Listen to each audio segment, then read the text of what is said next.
ఓ చిన్న మాట అన్న ఇప్పుడు అంటే వారిని మీరు విమర్శించాలని చెప్పేసి మీరు కానీ మీ పార్టీ నాయకులు కానీ ఆమె ఏదో 4 ఛానళ్లలో పెద్ద ఎత్తున మాట్లాడుతున్నారు. నాలుగేంది ఏ ఛానల్ కనబడితే ఆ ఛానల్ గంటలు గంటలిస్తూనే ఉంటది. ప్రచారం పని కోసం లేదేం వాళ్ళకి లేదు. పెద్ద ఎత్తున ఓ పైసలు అమ్మా. ఇచ్చుకోవాలని చెప్పేసి అంటా ఉన్నారు కానీ బ్రదర్ ఆమె షో చూస్తే గత కామెడీ. 10-15 సంవత్సరాల కిందటి నుంచి కోవై సరళ పాత ఇగో, భక్తులు పెద్ద ఎత్తున బ్రదర్, సేవలు కోవై చేసుకుంటారు. సరళ ఇంటర్వ్యూ చూసినట్టు ఉంటుంది ఆమె ఇంటర్వ్యూ చూస్తే. అర్థమైందా? కోవై సరళ కామెడీ అని ఉంది కదా, ఆమె కామెడీ పీస్ లెక్క మాట్లాడినట్టు ఉంటుంది.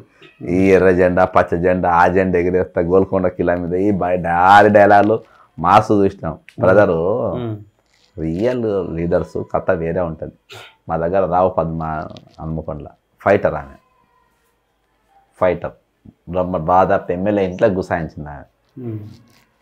ఒప్పుకుంటాం రియల్ లీడర్. ఈమె వరమ్మ మధ్యలో వచ్చి నేను లీడర్ అని చెప్పేసి 4 డైలాగులు కొట్టి. బీజేపీ లీడర్ పద్మారావు గారా? రావు పద్మ అని వరంగల్లా బీజేపీ లీడరా? Town president, fire brand leader మా దగ్గర. ఆమె జబర్దస్త్ ఒక్క ఆమె పోయి గుసాయించేసింది. మొన్న కూడా ఎమ్మెల్యే టికెట్ ఇచ్చిండ్రు అంతేగాని మంచి లీడర్ నేను చెప్తున్నా కదా. కరీంనగర్ ఎట్లుంటుంది అంటారు ఈసారి పరిస్థితి? కరీంనగర్ ఎట్లుంటుంది అంటారు ఈసారి పరిస్థితి? టికెట్ని బట్టి ఏదైనా టికెట్ని బట్టి ఉంటుంది. బండి సంజయ్ గారికి ఇవ్వడం జరిగింది, అక్కడ వినోద్ గారికి. మీరేమో తేల్చుకోలేకపోతా ఉన్నారు.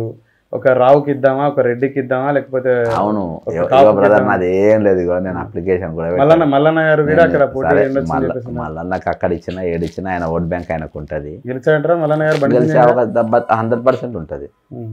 ఆయనకు ఎక్కువ ఫ్యాన్స్ నల్గొండ కంటే ఎక్కువ ఖమ్మంలో మన ఇది కరీంనగర్నే ఉంటారు. కరీంనగర్ నిజామాబాద్ ఎక్కువ ఉంటారు ఆయనకు.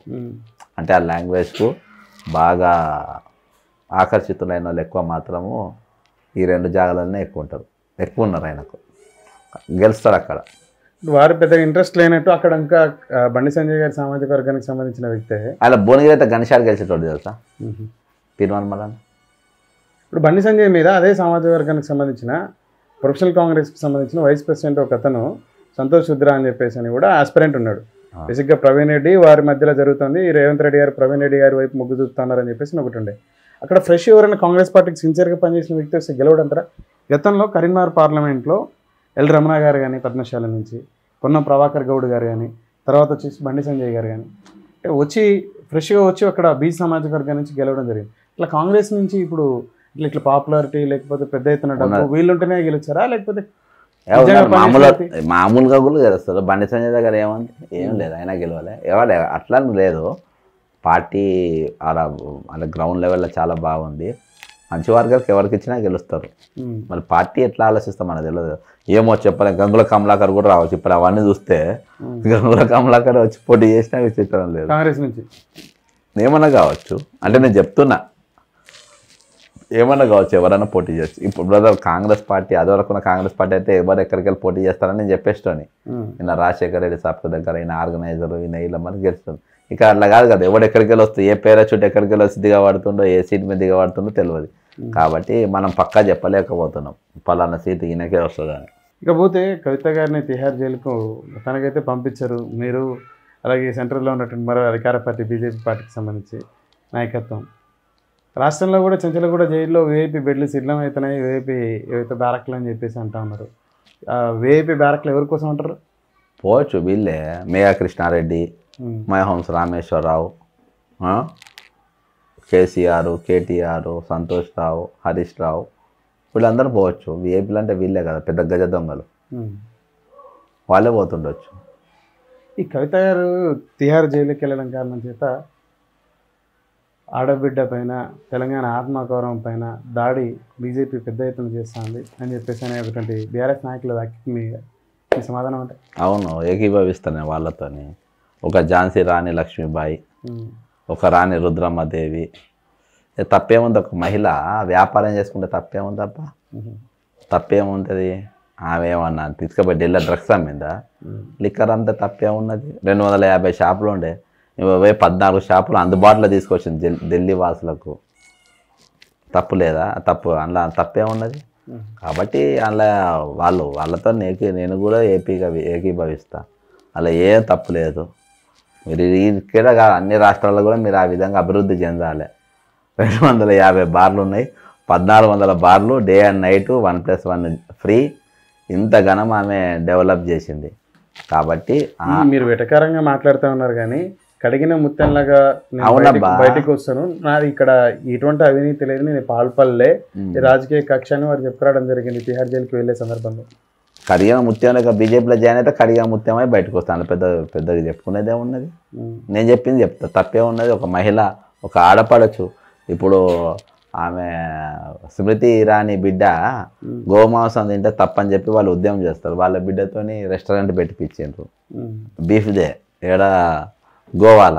తప్పేముందో, మహిళ వ్యాపారం చేసుకుని తప్ప అని ఆమెనే అని అర్థమైందా? అట్లా వాళ్ళ తప్పేం ఉండదు, వాళ్ళ దాంట్లో ఒకటి ఉంటుంది, బయట వాళ్ళు ఉంటే ఒకటి ఉంటుంది. కాబట్టి కవిత గారు వాళ్ళ దృష్టిలో ఒక పెద్ద వీర వనిత, ఒక పెద్ద పారిశ్రామికవేత్త, అంతే, వాళ్ళకేమున్నది. పార్టీ ఫిరాయింపుల విషయంలో మీరు పెద్ద ఎత్తున విమర్శలు అటు బీఆర్ఎస్ నుంచి కానీ పౌర సమాజం నుంచి కానీ తీసుకోవడం జరుగుతుంది. పాడి కౌశిక్ రెడ్డి గారు కానీ, లేకపోతే కేటీఆర్ గారు కానీ, ఇంకా బీఆర్ఎస్ పార్టీకి సంబంధించిన దాసో శ్రావణ్ గారు కానీ, దాంట్లో విశ్వాసం లేని వ్యక్తులు కొందరైతే కుక్కలు వీళ్ళు అని చెప్పేసి విమర్శించడం జరుగుతుంది.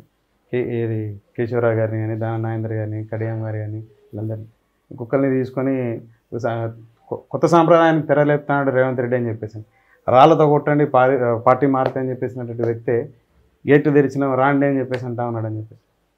అవునబ్బా, ఇప్పుడు బ్రదర్ ఒక స్టేచర్ ఉన్న లీడర్ గురించి మాట్లాడమంటేనే మాట్లాడతా, అర్థమైందా?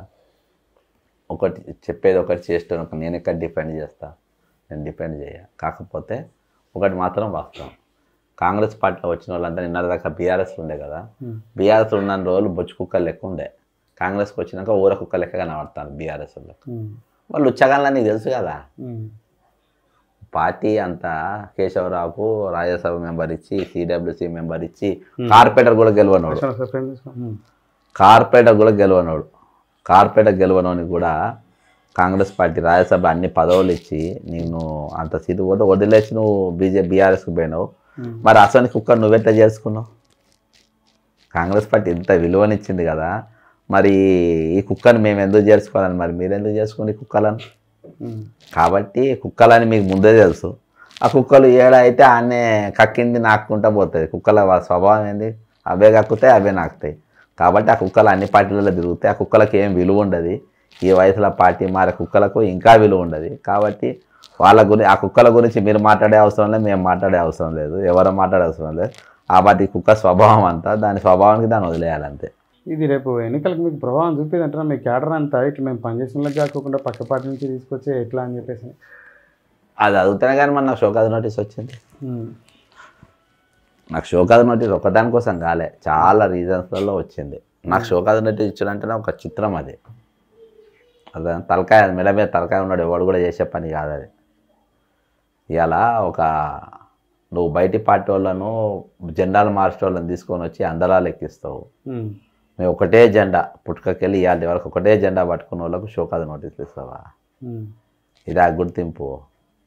ఇవి మాట్లాడుతున్నందుకే కదా ఈరోజు కార్యకర్త అనేటోడు 10 సంవత్సరాలు ఏ పార్టీ మారకుండా ఉన్నోనికి ఇచ్చే విలువ ఇది. పార్టీలు మారుతున్న వాళ్ళకు జితేందర్ రెడ్డి అంటాడు, వాళ్ళ పార్టీ మారనే కండువ కప్పుకొనే ఉంటాడు. వాళ్ళ కేంద్ర ప్రభుత్వ సలహాదారులని ఆర్డర్ కాపీ వస్తూనే ఉంటుంది, ఢిల్లీ సలహాదారు. ఏం బీకిండని ఆయన కాంగ్రెస్ పార్టీ గెలుపు కోసం ఏం బీకిండని మీరు ఆ పదవి ఇచ్చిండ్రు? అర్థమైందా? ఆయనకేమో పదవి ఇస్తారు, మాకేమో షోకాజ్ నోటీస్ ఇస్తారు. మీరు అట్లా జాయిన్ అవుతుంటేనే ఇక కొంతమంది ఎమ్మెల్యే రాపోయేటోళ్ళకు ముందే జాయిన్ అయ్యేటోళ్ళకు ముందే కార్పొరేషన్ చైర్మన్లు ఇవ్వబోతుందంట. వాళ్ళు ఏం బీకిండ్రు? వాళ్ళు కాంగ్రెస్ పార్టీ గెలుపు కోసం వాళ్ళు ఏం దోహదపడ్డారు?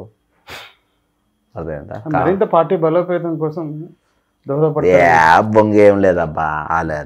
ఒక గ్రూప్ తయారు చేసుకుంటాడు. ఇగో రేవంత్ రెడ్డి గారి స్వభావం ఏంటంటే ఆయన చాలా తెలివిగలోడు అనుకుంటాడు, చాలా తెలివిగా మాట్లాడుతున్నా అనుకుంటాడు. నేను ఈజీగా పీసీసీ అయినా కదా అనుకుంటాడు, నేను ఈజీగా సీఎం అయినా కదా అని అనుకుంటాడు. ఇక్కడ ఏంటంటే ఆ షోకు ఉన్న లీడర్ లేకపోవడం వల్ల అయినావు, అంతేగాని ఆయన ఈ గ్రూప్ తయారు చేసుకుని వీళ్ళంతా నా ఎంబడి వస్తాను. కేసీఆర్ అసంటూనే తన్ని వచ్చిండ్రు, రేపు నీ ఎంబడి ఎందుకు వస్తారు? రేపు నేను బయటికి నేను సొంతంగా ఏమైనా జెండా పెట్టుకుంటే ఇప్పుడు ఈ పదవులనే నేర్చుకునేటోళ్ళంతా నా ఎంబడి ఉంటారు, నా ఎంబడి వస్తారు అన్నారు. ప్రెసిడెంట్ బీఆర్ఎస్ ప్రెసిడెంట్ తర్వాత సెక్రటరీ జనరల్ పోస్టు, ఆ లెవెల్ పోస్టు కేశవరావుకి ఇస్తాను. ఒక తన్ను దండి వచ్చింది కేసీఆర్ను. మనం ఒక లెక్కన నువ్వు ఎంత గ్రూప్ తయారు చేసుకున్నా నీ లీడర్షిప్ అనేది కమిట్మెంట్గా కనబడకుంటే రేపు వెళ్ళిపోతారు. ఆయన కేశవరావు ఆయన ఎట్లా తిడుతుండ్రో రేపు నిన్నట్నే తిట్టి బయటికి పోతారు. ఇదే కేశవరావు తిడతారు అంతే. ఎప్పుడు పార్టీ నమ్ముకొని ఉన్నోనికి నువ్వు పెద్ద పీట వేస్తానే నీకు విలువ ఉంటుంది. వాడు నిన్న పట్టుకొని ఉంటాడు. నువ్వు ఈ అటు ఇటు తిరిగే కుక్కలు, ఈ పార్టీకి ఆ పార్టీగా తిరిగే కుక్కలను నువ్వు పట్టుకొని వస్తే వాళ్ళు ఇటు పోతే అటు పోగానే ఇది తిడతారు, ఇటు రాగానే అది తిడతారు. అసలు కుక్కలకి ఇస్తే వచ్చినా కూడా